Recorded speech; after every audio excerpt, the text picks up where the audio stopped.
porque ahora tenemos que platicar de Sinners. Por fin llega a plataformas, específicamente a la plataforma de Max o de HBO Max, díganle como quieran, ya da igual.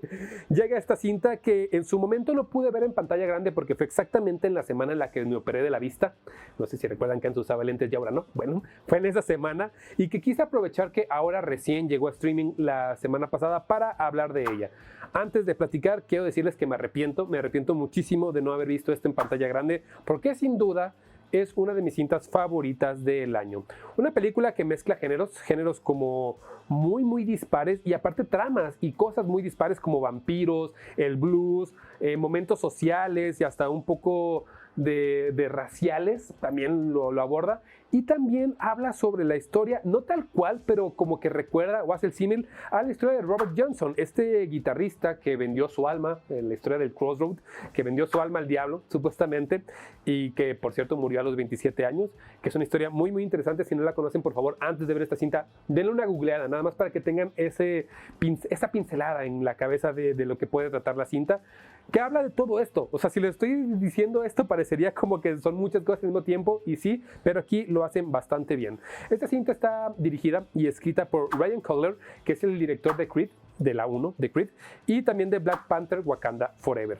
Un director que, si alguien me hubiera dicho que iba a ser una película como esta, yo no se lo hubiera creído, porque en verdad es sobresaliente en muchísimos aspectos, desde la forma en la que toma un cierto tipo de western folk, con una historia de vampiros que es muy circular y aparte es muy redonda, o sea, todo es muy redondo, entonces está muy interesante cómo lo hace.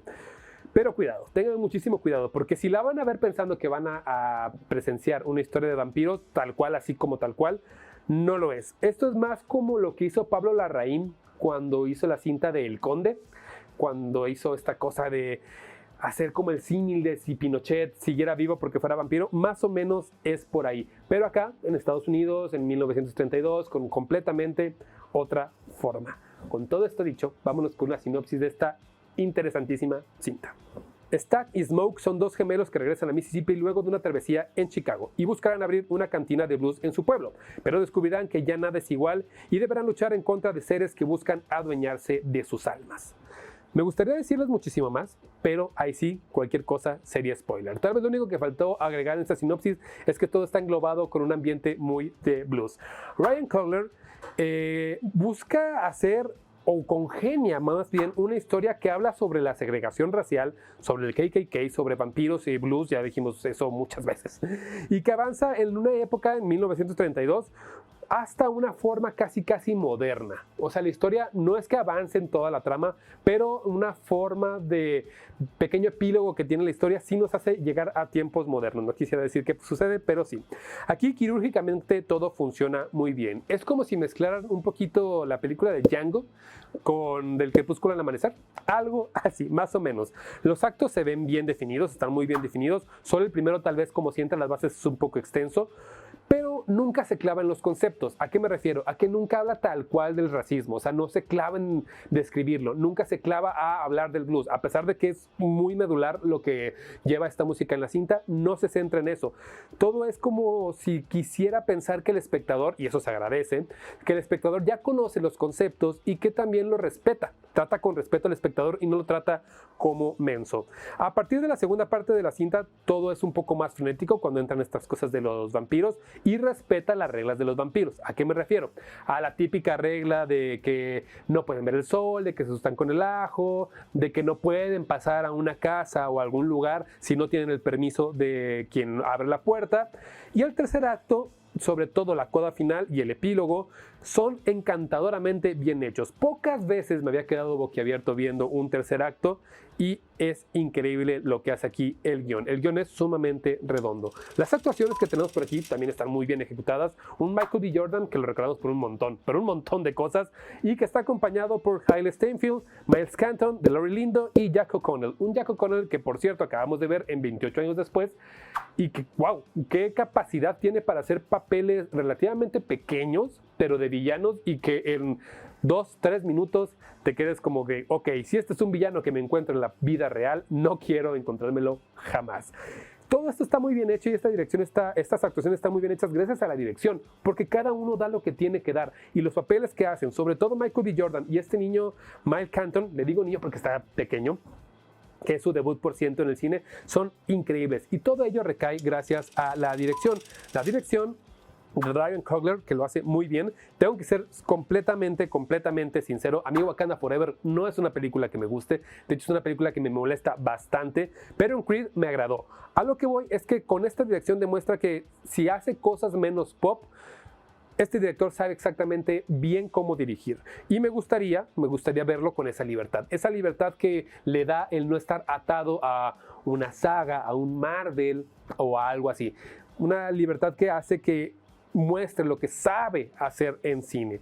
Esto nos hace ir a la fotografía, porque es una fotografía también bastante buena, de una fotógrafa, es mujer, Autumn Ireland, la cual también estuvo en Wakanda Forever, en Loki y en un documental de los Beastie Boys que está en Apple TV, que si no han visto este documental, por favor véanlo, y si no conocen a los Beastie Boys, por favor vayan a conocerlos porque son una gran banda desde los 90s o desde los 80s que tocaban hardcore. En serio, nunca pierdan de vista a los Beastie Boys. Pero regresando, después de este paréntesis, aquí la fotografía se siente con una libertad también creativa bastante amplia y que respeta la colorimetría en sepias y está bien ejecutado siguiendo esta regla de el 60-30-10, de que el 60% de una pantalla es un color, el 30% es un refuerzo y el 10% es como nada más una pincelada para hacer un argumento muchísimo más fuerte, un argumento visual. Lo respeta muy bien, siguiendo también imágenes y objetos resaltados que dirigen nuestra atención hacia donde tiene que ser dirigida y que cuando mezcla los ambientes de vampiros comienza a saltar la sangre en pantalla y lo ejecuta de forma muy bien. No es gore, obviamente no estamos hablando de que esto es sumamente gore,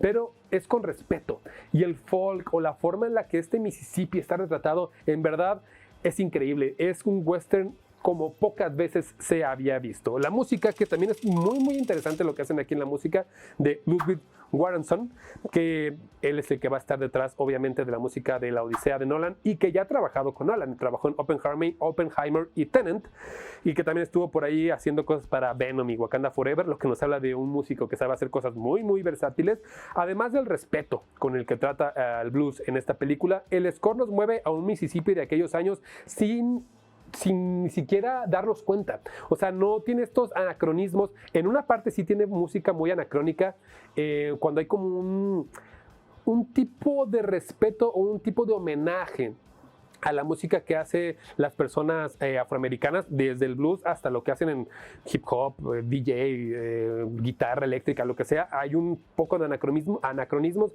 pero todo con mucho respeto. Esto nos mueve a un Estados Unidos árido, segregado, sangriento y desértico, pero al mismo tiempo también a un legado que se respeta o que se ha buscado respetar en esta película. Antes de ir a la calificación, quisiera decir que si no pudieron verla en pantalla grande como yo y cometieron ese error, por favor, se los ruego, si pudieran hincarme el hinco, véanla en Max o en HBO Max, como quieran decirles, porque en verdad vale muchísimo la pena. Se está convirtiendo en una de mis cintas más favoritas de este año. No tengo duda, esta sí no tengo una duda absoluta en que va a llegar a mi top. Mi calificación, para sorpresa tal vez de muchos, es un 9 muy sólido, el cual yo sé, tal vez tiene cosas que no son perfectas, pero estoy ahorita cegado por la que me encantó esta cinta en verdad. Entonces, por favor, vayan a verla, porque para mí es un 9.